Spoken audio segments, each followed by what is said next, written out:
most amazing artist. Today we're going to do a little science in art and we're going to create these really beautiful crystal artworks. Now the supplies you're going to be needing for this are a piece of paper, watercolor paint, water and a paintbrush, a black marker or black crayon will work as well, pencils, a pair of scissors, some plastic wrap, and then if you have glitter and glue, you're going to want to have those handy as well. Now, we're going to start today by talking a little bit about crystals. And right here I've got some pictures of crystals. Crystals are often formed in nature when liquids cool and start to harden. Certain molecules in that liquid gather together as they attempt to become stable. They do this in a uniform and repeating pattern that forms the crystals. Crystals can also form when liquid rock, called magma, cools in it's a very slow process. Now there are 3 ways that crystals do form.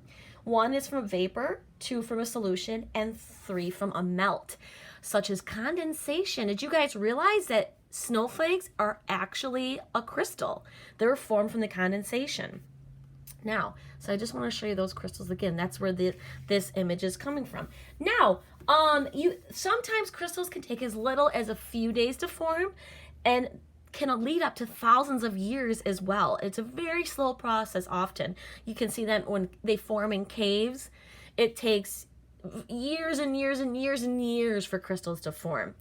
So, I hope you're ready to get started on this fun little beautiful crystal science project. Okay, so to start this project, I'd like to go over a little bit of color theory with you guys. Because when we're choosing our colors for our crystal, you might want to think of a specific color theme or how colors can work together. So right up here in this first area, these are called the warm colors. These are colors that make us think of things that are warm, like the sun, like fire. So you get like your reds, your pinks, oranges, yellows. Those are your warm colors. And then down below, we've got the cool colors. These are colors that make us think of things that are cold, like cold water, ice, snow. But that's typically your blues, your purples, and your greens. And then over here on this side, I added the neutrals. Your white, beige, browns, grays, and black are considered your neutral colors. Now, when you're because you want to use more than one color to create these crystals in this effect we're going to do today, you want to think about those colors that aren't going to work good together or might work well together or can end up making a brown when you're mixing them.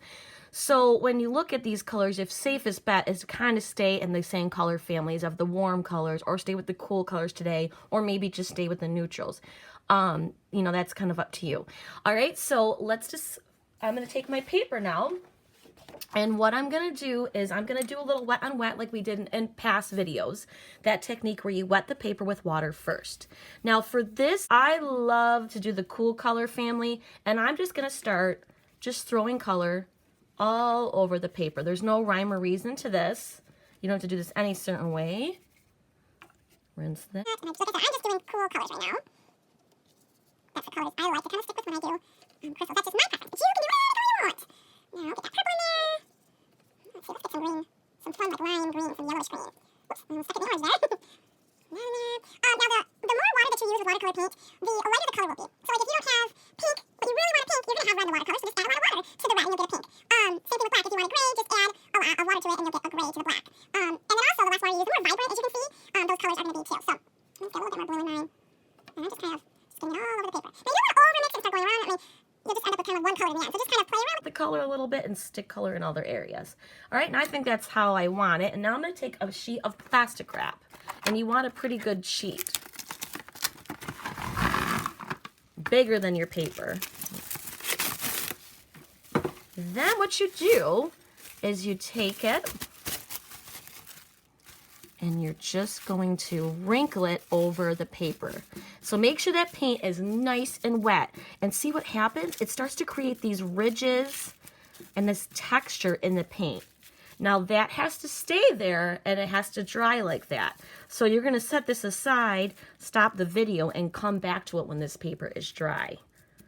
Okay, pause it, stop it, whatever you like. Okay, so now when your paper's all dry, you'll have, and you take the plastic wrap off, you'll have this really neat texture that is put into the paper. So what we're going to do now is we're going to create the crystals on our paper. So just once again for reference, I wanted to just show you this beautiful little example of some crystals. So we're going to do something very similar to this shape right here for our crystals. So what we're going to start out with, and you are probably going to want to use a pencil. I'm going to use a marker so that you can see my lines really good.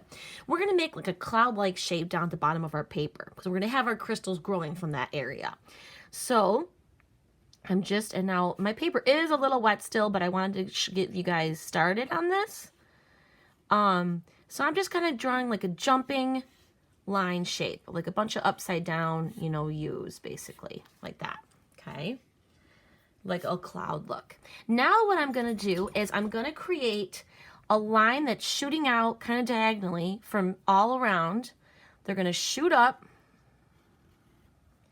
and then there's gonna be like an arrow at the top, an upside down V. So I'm going to do a bunch of those. So shoot up, a diagonal line from the bottom of each one of those arrows that come down. So now you'll have a diamond shape on the top of each of your little crystal areas. Now the next step, from the ends of those diamonds, you're just going to make lines that go straight down to the cloud-like shape like that. And they can get smaller. You finish that with each one of your crystals. And now we're going to start filling in the spaces and really get them all grouped in together. So once again, I'm going to do some more arrows. Okay, and then the diamond shape, and then the lines that go down. Once you get all that done, then you're just going to cut around your crystals. So I'm just cutting around the outside lines. Now here's a little modification. If any kids are having a hard time doing this cutting, you know, obviously someone can help them, or they can skip the cutting part. That is okay too. But I'm just cutting around the outside of the crystals, around the edges. So if they come together, I don't want to separate them. I gotta watch where I'm cutting. This is probably a very tricky part of the project. Just cutting around. Now your marker.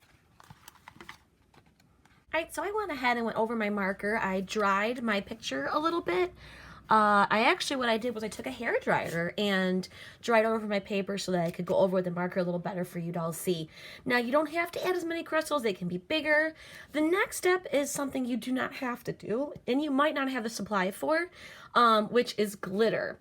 So if you don't have glitter and glue, just to give it like a little sparkle to look a little bit more like crystals, you're just going to do little areas where you just make like a little cross with a little X through it, almost like a little star or snowflake kind of shape. It kind of gives it that kind of look of a sparkle. You can also do them on the crystals, and you can also leave a little space in between like this.